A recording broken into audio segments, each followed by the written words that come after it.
Welcome to the CtheGood podcast. I'm your host, Mark Clark, and super excited today to have Jennifer Seymour with us. And I'll give a little more background on meeting her in just a moment. But good morning, Jennifer. It's great to have you with us. Good morning, Mark. Thanks for having me on today. I really appreciate it. Yeah, I'm super excited. So just background, it's so interesting.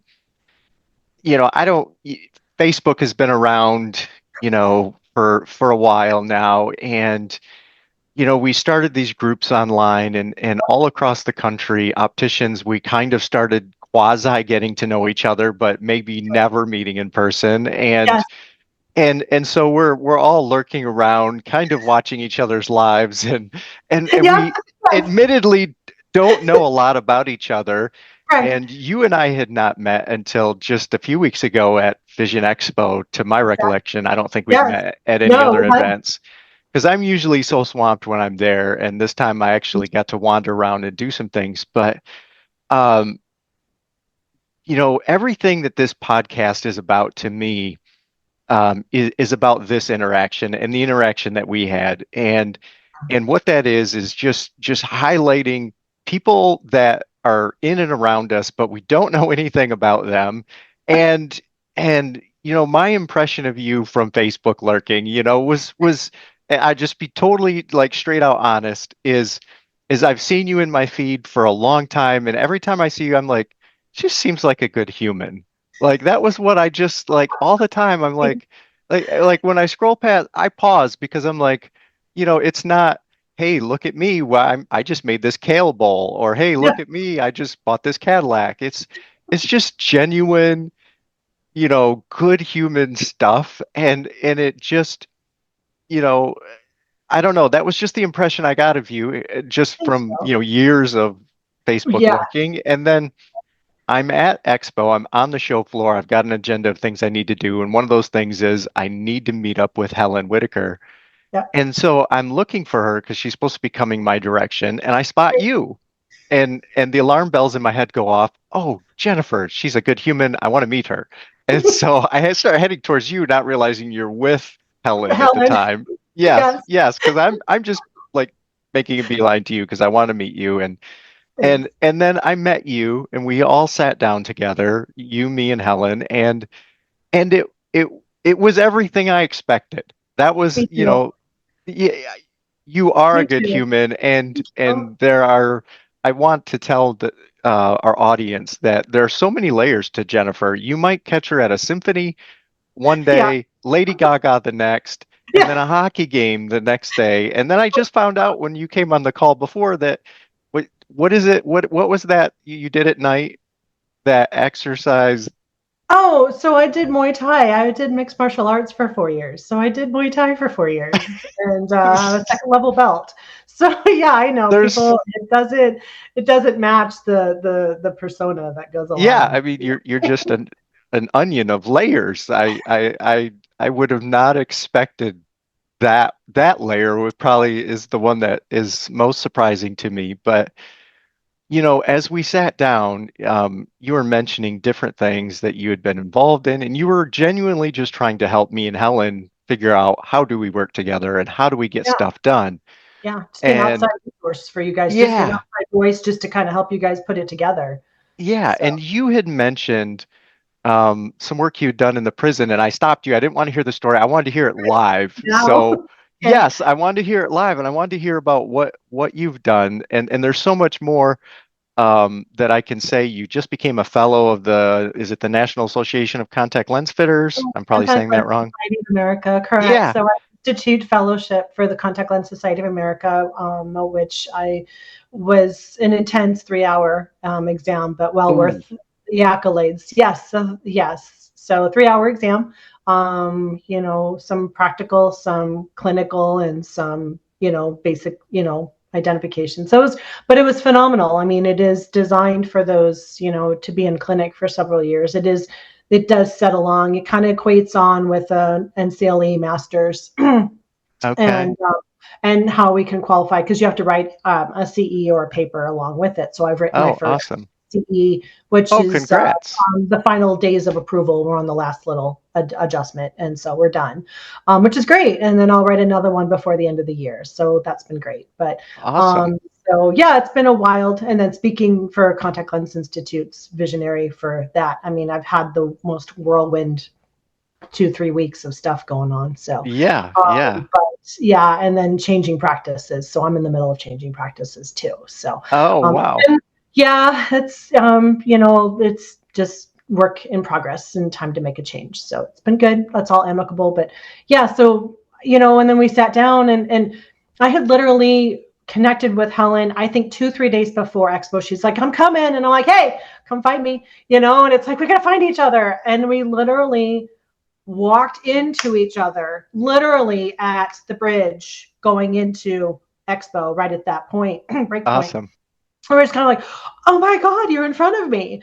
And there was this great thing. And I was like, oh my God. And we just were so excited to see each other because the same thing. We have Facebook stalked each other Right. for lack of better and monitored over the years. And I have really admired all of her amazing philanthropic work. So she's like, well, I'm going to see Mark Clark. I'm like, dude, Mark, oh, this is even better. So we're like, I'm going with you. Let's go. I haven't met Mark either. Let's do this. So it was just this beautiful, like, symbiotic situation. And I was like, let's do this. So heading out there and then coming to find you and walking in to see you. And it was just amazing. So Yeah, and again, just having us all in, I think we missed this part, is just having a moment to relax in just, we had it, a soft schedule. We all had soft schedules that day, was what I would right. call it. And we all just kind of went, okay, I can breathe. I can take the time to just let my brain flow and kind of like a small think tank and put things on the table and let's just lay it out and see what comes up. And I think that's sometimes things we miss in connections and what Yeah, we would consider networking is we're so busy trying to do that 30-second elevator pitch.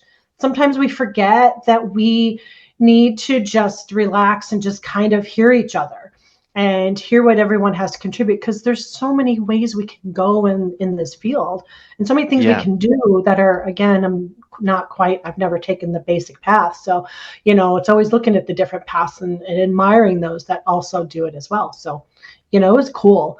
yeah, So it was a surreal experience to have the three of us sit there and just, not have a ton in common, but have a common theme of love of the field, of love of patient care, true love of patient care, and just wanting to do something better together. And how can we take our resources together? And I think that's just so much fun. We don't get to do that yeah, as much as we could and should.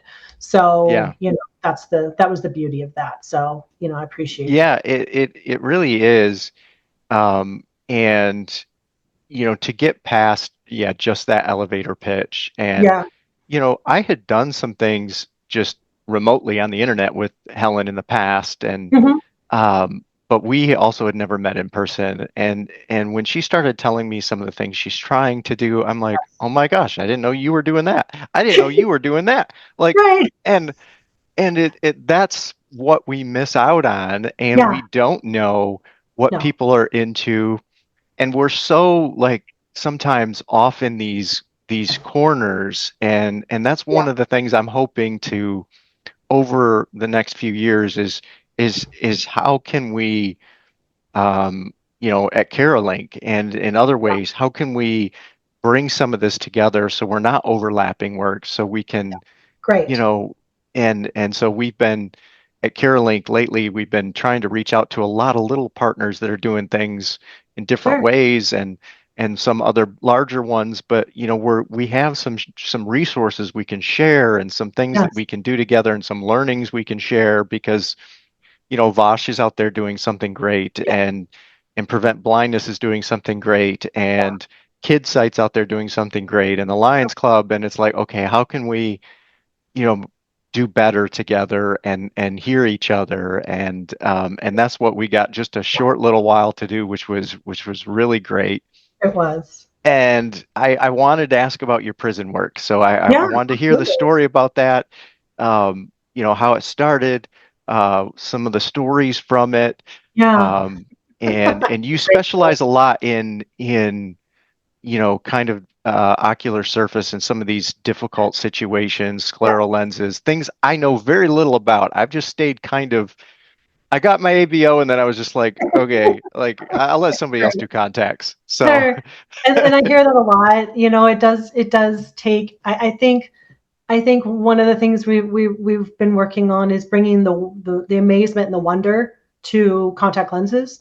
In the practice that I've been in for 6 years, and fitting lenses, specialty contact lenses, sclerals predominantly, but RGPs and hybrids and some prosthetics too. And this whole point of how how it changes lives with a small 16 millimeter lens that goes yeah, right on the cornea. And it just, it's things that glasses can't do and traditional softs yeah, can't do. And then we step in. And that was kind of the cool thing about when I got into it, was the immediate vision impact that it had. So, we kind of, and it even blew away, for lack of explanation, my, pleasant surprise with my own ODs, in the office, my own OD and vision yeah, therapist. It just, the immediate results that we could get and what was happening, where, you hit that line in 2030, 2040, 2050, best they can get. And all of a sudden I put yeah, a lens on, and I'm getting 2025, and it's yeah. just a little extra effort. And it is dirty, detailed work, and it's beautiful. To me, I love the details, but it came out really amazing. So we were really excited about how the practice, my portion of the practice, and how what was going on and fitting lenses. And I've fit some pretty complex cases in my office. I worked in a low vision clinic, so we got all the messy Oh, cases. yeah. So, glaucoma with, glaucoma shunts with, post cataract, post LASIK ectasia, all kinds of different things. So anyways, so because of that, we had gotten, we were marketing out that we were in scleral lenses, and we know somehow the state government got a hold of our information, they were looking for a specialty lens fitter for keratoconus and Oh, for other wow. complications, because the prison system only has so much Yeah, capacity. So they do, for lack of a better word, kind of like the VAs do when they go ahead and for farm out, contract out for other providers to help take care of, optical optometry. Same thing. They were looking for a fitter. They ended up finding our practice. We did some conversation negotiations, what billing, so on and so forth. Came up with a number and have an open contract to see them. So we started seeing my first patient, actually, and I have different levels. So, but one of them, actually, interesting story, and I think this is probably the coolest part.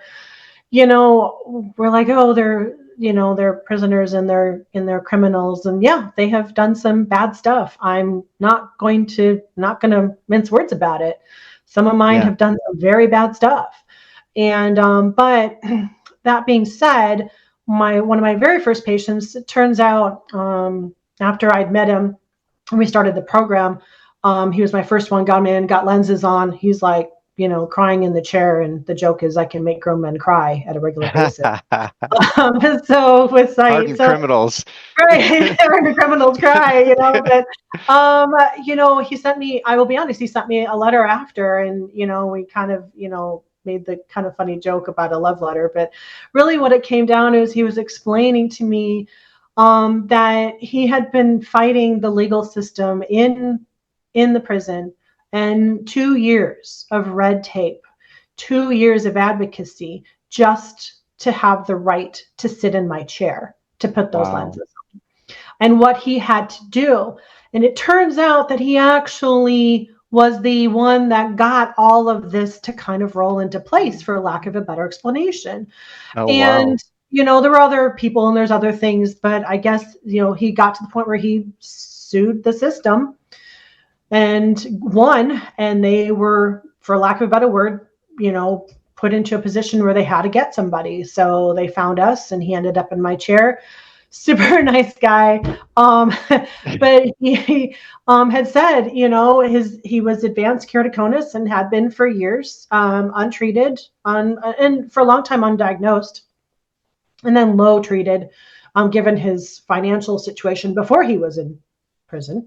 And I don't remember the exact story, but he said he got in trouble with the law again, and in the process of getting in trouble with the law, he he had he had been running from the police, had hit the car into and hit a pole or hit something. He's like, because I can't see, because his BCBA unaided is like 20/80. So, Yeah. and he's behind the wheel driving. Okay. And it, I know it isn't funny. I know the situation, but you got to think about it from our head and as practitioner. Okay. Here's this Right. guy, okay. He's like, but his point was basically like, if I had this kind of care beforehand, maybe I would be able to see and do things, because now I've been in for a couple of years and I want to, these are my goals. This is what I'm doing when I'm getting out in 2 years. And this is what I have. And I need to get to this point so that I can get out of Right. this life. And it was very interesting to hear him. So it was like, he's like, I need my eyes. I need to see so that I can continue to read and study and I can do this. So when I'm out, I have this job. This is all lined up and I'm just going to go get a better life. And it's like, Yeah. cool. Let's make this happen for you. Yeah. And that was great. So we have spent a lot of great time over the years, because I've been taking care of him now for 3 years, and he's getting ready to come out of the system. So he's been working and doing all this stuff, and so it's been interesting to watch him. And then that rolled in a couple of other patients, and we started out with one facility that was close by, and it kind of spread out. And over the years, I've taken care of probably, I'd say 10, maybe, which isn't a whole lot. Yeah. But I just found out recently that there's so many more on the books. There's so many more in that process, but the red tape just to get to that system and the financial burden that goes along with it has been complicated and rough. Yeah. So they've hit some major roadblocks even in that position. So, but it's this interesting. Each one of them. Have I ever been? I've never been afraid. I'll take it back. Maybe one time I looked at one and I was like, okay, I have, there's guards in the room. There's 2 guards in the room at all times. And a lot of them are just grateful, polite, respectful for being in the chair, because Yeah. they know I understood what they had to do to get there. I knew this first patient had, started, had pushed the advocacy and kind of opened up the door to get there. And we had some behind it. And there's, we're not talking early KC. We're talking, 2200. Oh, And some of wow. them have already lost complete vision, and they're just waiting on a PKP. I had one Wow. that had gone through PKP through one of our local doctors, because there's a local ophthalmologist that does the other portion of the contract, and we actually refer on other methods anyway, so we know each other's work very well. And so we were co-monitoring, and it's just it's hard, because this is the biggest thing we talked about. Imagine being incarcerated, okay, and imagine being a BCVA of 2060, 2080, 2200, okay? And even if it's one eye, okay, but understanding that limitation of having only one eye, and then realizing that you, as my first patient said, he goes, I don't know who's my friend and who's my enemy. Yeah. Yeah. So No. that was a very like boom moment when Yeah. he says, I am constantly on the defense because I can't tell who's in front of me. I can't tell if it's my buddy 2 cells down. I can't tell if it's the one across the way that I definitely do not want to be near. And it's like, okay, he goes, I put my sclerals on and I am automatically no longer on defense, because I know exactly what's going on in my situation. And those defensive situations, okay, create and can increase that negativity and that, fight moment, because, all they're going to want to do is, again, try not to stereotype, but again, defense, and becomes Yeah. defense and defense, and it creates more problems. So for him he says, to be able to settle back and Oh, relax yeah. and to know where I'm at and see things and to be able to function. Two of mine are in for life, but they are studying. They're either studying religion or law or anything that they're studying different portions. And to them, that's keeping peace. Yeah. They're doing something, they will never see, the other side. And, but they still fought and to do something while they're there. So it's been very interesting to work with them. I had to learn what, because fitting sclerals is not just pop it in and it's done. We know we Oh, have yeah. preservative-free saline, and we have specific cleaning, specific insertion, removals, everything. So I had to build the whole program based upon what I built for my patients. But I had to talk to the prison providers. I knew And the you get infirmary those, yeah, incredibly well. We all, and the guards. Hey guys, what are you going to allow in the cell? What are you not going to allow in the cell? yeah, And then I made a whole program and a whole paper released because all my patients got supplies. But then for those, I built into the contract the supply system, so that they were taken care of, because we realized very quickly the infirmary and the commissary had no access, and that was going to be a bigger fight for yeah, them. It was for me to do it, bill it, baseline, and get it to them. So they had and then I wrote an entire cell room checklist of what they were allowed to have in the room. And that was approved by the guards on a general term. It wasn't perfect, but it was enough to get them through. I built an entire checklist for the infirmary. These need to be every 30 days. This item needs to be released every 30 days. This one every 60 days, every month for this, every 3 months for this item, so that the infirmary had a checklist of exactly what they needed to make sure that these patients of mine and were in a point that they were still being cared for. They had a communication yeah, system between them, but thousands of people. So they actually created a little bit of a separate kite system for them, communication, just to make sure those guys are on track, because they couldn't be out of saline. They couldn't be out right. of specific things.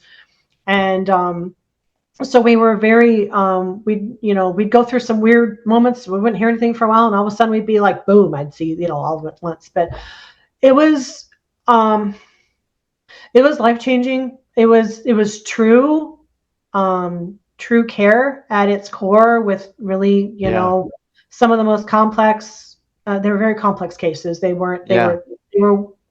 They should have been treated so many years ago at just baseline, and it would have been a different outcome. And I think that's the biggest thing we talk about is how much vision. We talk about how much vision, and the lack of vision or impaired vision or reduced vision affects education. But yeah, we don't always talk about how much it affects later on down the life too, and how they perceive life. yeah. So It's, that was one of the biggest takeaways I think we took, for these yeah, I guys. mean, it's 80% of our learning or something comes through our Yeah. eyes. Mhm. And, you know, we've already had on the podcast, someone an optometrist who was doing work in the prisons, and the gentleman, he, you know, his life went on a downhill slide, and then another person who had Casey and dropped out of college, and I'm -8 or so. Sure. Okay. Um, and I was always fit terrible in my glasses. It was always poly. They didn't take an OC height, Nope. so Right. I just didn't think that walking through the mall you could see people's eyeballs.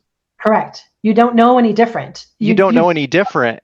No. And when I finally I broke my glasses one day and Dad's like, I've had it, you're getting contacts. So took me in, I got contacts, and our eye doctor was in the mall at the time, and I walk Uh-huh. out and I'm like, oh wow, I Yeah. can see people's eyes. Right. I can tell if they're trying to make eye contact or Yes. not.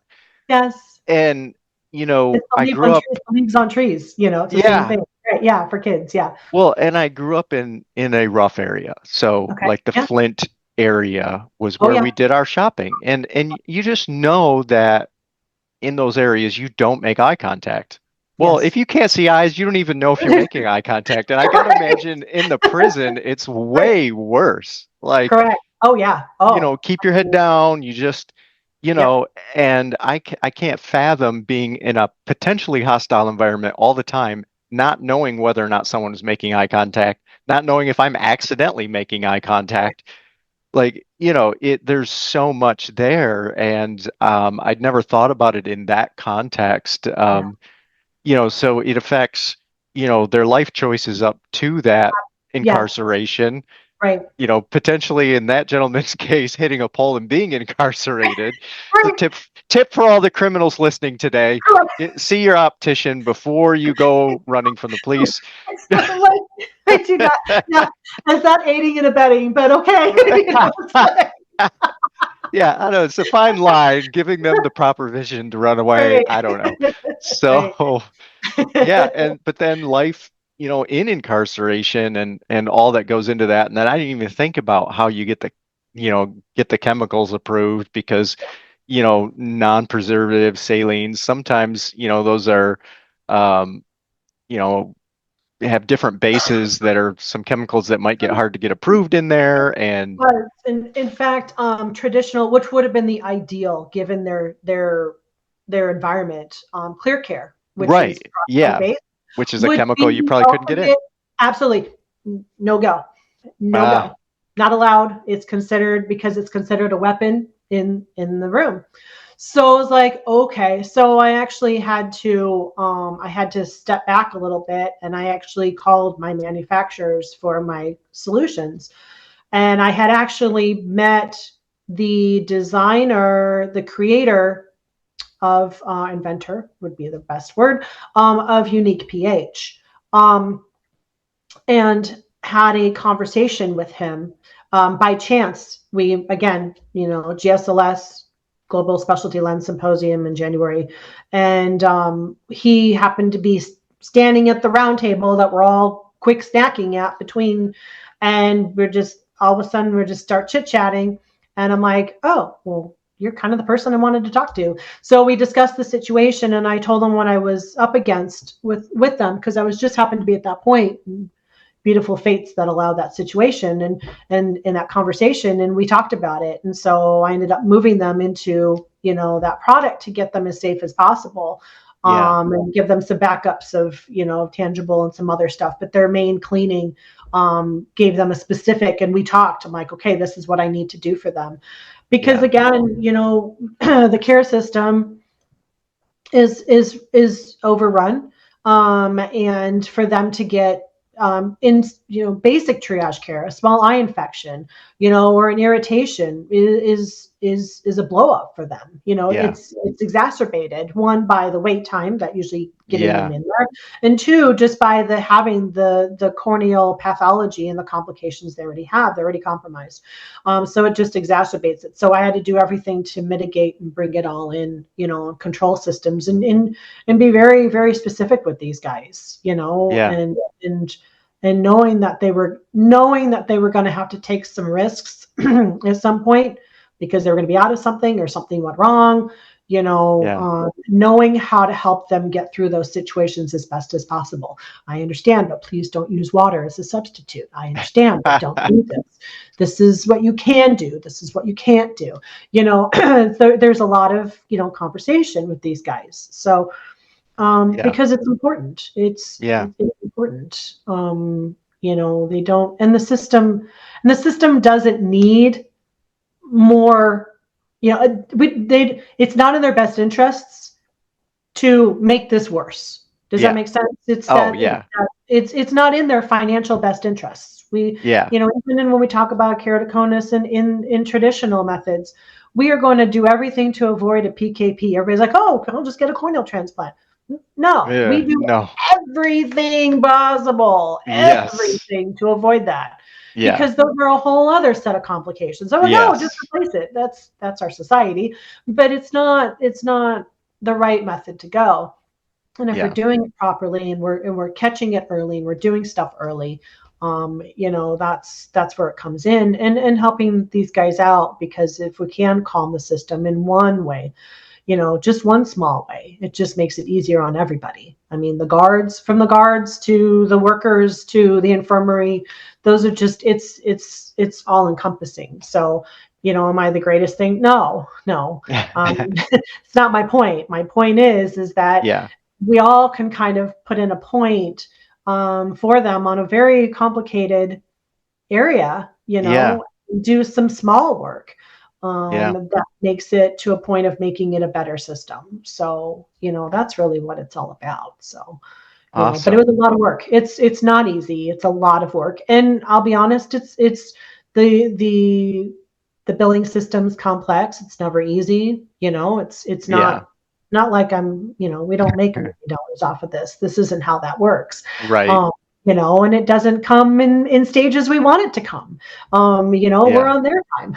We're on government Right. time. So Oh, we're on yeah. financials. So, it doesn't have pretty things to go with it, but our office came to really respect, when it happened, what to do, Awesome. and that we were doing something really good. We Yeah. were doing something very, very good for the system. So that was Yeah, quite I can't imagine. It's hard enough to go to the DMV and do yeah, anything. I can't right, imagine trying right. to do You know, anything else like this. So, yeah. yeah, the lots of red tape, lots of clearance, and all kinds of. I just can't even imagine. So, And to meet with to in it by just by pure accident to meet with a practitioner that actually had been on the inside while I was fitting. So we ended up going, she's, oh, I know who you are. I'm like, oh, now I know who you are. And it was just this oh, conversation of just having this, she's like, yeah, I was seeing your patients on the inside. And I was like, oh, okay. And, we were talking. She's like, you have no idea how many more people are on that list. oh, I was wow. like, oh my God. And I'm like, oh my God, it's just like, what are we gonna do? It's like, Yeah, what do we do? And it's just like, let's just dig in. And it's hard, and yeah, so and they're inundated too. And it's like, okay, the process. You just, yeah. you know, so it was Awesome. interesting. So Yeah, yeah. Well, I appreciate you sharing that story, and yeah. we're up against the Zoom time limits here, Oh, I but know. I I was apologize. Yeah, it was a big story. yeah, but that was just incredible, and there's so much I didn't think about, and probably, you could probably write a roadmap for people in other states who, or in federal systems who need to Yeah. do the same thing, because I'm sure it's those things are being, faced in a lot of places. And I think it's somewhere along the line the advocacy will come in, where we'll Yeah, have to sit down with them and go, hey, look, we're doing this for the best interests, for the safety of everyone, and yeah, the security and the advancement of everyone. It's not a luxury. It's a yeah, necessity. I think that's the conversation that comes up.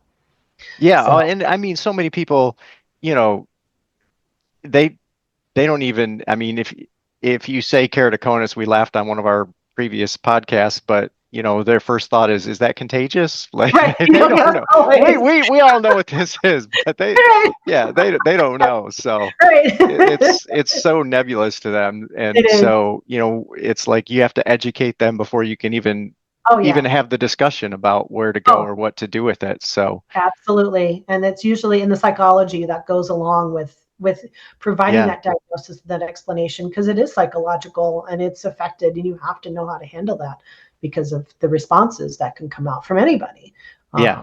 on that. So yeah, Awesome. Well, cool. Jennifer, thank you so much for coming on today. I really, Thank you. really enjoyed it, and I was so looking forward to it. Me too. And This is great. yeah, and I hope that we can stay connected and Yes. continue sharing what we're up to and what we're doing. And I will try to keep my community informed as well. And we're all Great. going to do better at connecting, sitting down, and Yes. and and just hearing each other, because Yes. there's a lot to hear, and I really, really appreciate it, Jennifer. Thank you No, so much for you're coming welcome, on. Mark.